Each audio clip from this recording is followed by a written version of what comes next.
ओम श्री गणेशाय नमः। राधे कृष्णा। आज मैं लेके आई हूँ कि माता पिता के बुरे कर्मों का हिसाब किताब क्या उनके पुत्र को झेलना पड़ता है। आइए जानते हैं। बौद्ध धर्म में यह बताया गया है कि कैसे एक व्यक्ति को उसके माता पिता के कर्म फल भोगना पड़ता है। एक पौराणिक कथा में जानते हैं कि एक व्यक्ति ने अपने माता पिता के अच्छे कर्मों का फल कैसे भोगा। बहुत समय पहले की बात है कि एक महान तपस्वी अपने आश्रम में रहते थे। एक दिन उनकी पत्नी ने उनसे पूछा, स्वामी, क्या उनके बच्चों को माता पिता के अच्छे बुरे कर्मों का फल भुगतना पड़ता है? तब महात्मा ने कहा, हे देवी, हाँ, बच्चों को उनके माता पिता के अच्छे या बुरे कर्मों का फल भुगतना पड़ता है। मैं तुम्हें एक प्राचीन कहानी सुनाता हूँ जिसे सुनकर तुम जान पाओगी कि कैसे माता पिता के कर्मों का असर उनके बच्चों पर पड़ता है। महात्मा ने कहानी शुरू की और कहा, यह बहुत पुराने समय की बात है।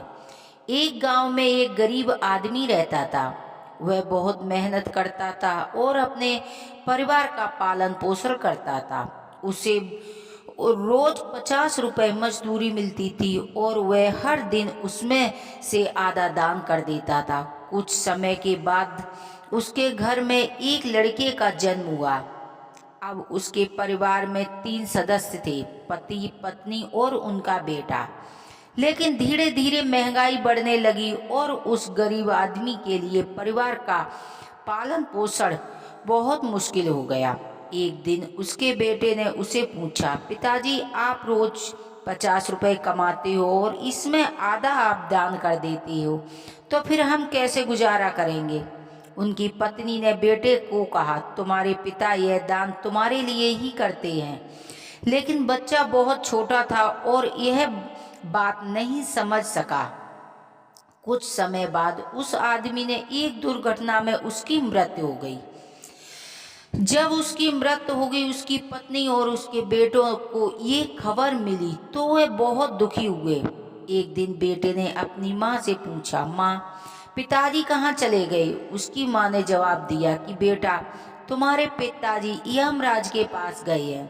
तब लड़के ने कहा, मैं यमराज के पास जाऊंगा और तुम्हें उनसे कहूंगा कि मेरे पिताजी को वापस भेज दो। लड़के की माँ ने उनकी बातों पर ध्यान नहीं दिया। एक दिन जब उसकी माँ काम पर गई तो लड़के ने सोचा कि यमराज के पास जाकर अपने पिताजी को वापस लाऊंगा। उसने घर से निकलकर यात्रा शुरू करी। चलते चलते वह लड़का बड़े आम के पेड़ के नीचे बैठ गया। पेड़ के ने उससे पूछा, तुम कौन हो और कहाँ जा रहे हो? लड़के ने जवाब दिया, मैं अपने पिता को वापस लेने यमराज से जा रहा हूँ। तब पेड़ ने उससे कहा, यमराज से मेरा प्रश्न भी पूछना कि इतने सालों से यहाँ खड़ा हूँ, मेरे पत्ते न गिरते हैं और ना ही मेरी शाखाएं सूखती हैं। लड़के ने पेड़ से वादा किया कि वह यमराज से उसका प्रश्न जरूर पूछेगा।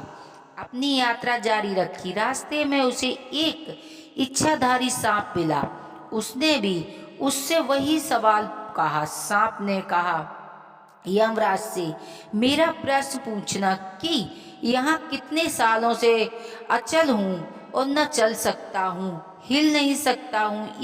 इसी तरह लड़के को रास्ते में कई लोग मिले जिसमें एक किसान, एक तालाब की बतख और एक मृत बगुला शामिल थे। सभी ने अपने अपने प्रश्न यमराज से पूछने को कहा। अनंत लड़का यमपुरी पहुंच गया और यमराज ने अपने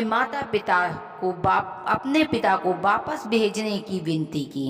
यमराज ने उनकी बात सुनी और सभी प्रश्नों का उत्तर दिया। लड़के ने यमराज के उत्तरों को उन सभी को बताया जिन्हें वह रास्ते में मिला था।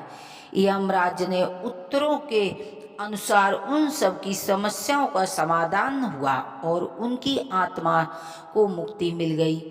अंत में लड़का अपने घर लौटा और अपनी माँ से सारी बातें बताई। महात्मा ने पत्नी से कहा, इस प्रकार बच्चे ने अपने माता पिता के कर्मों का फल भोगने और पूर्व जन्म के कर्मों का भी असर होता है।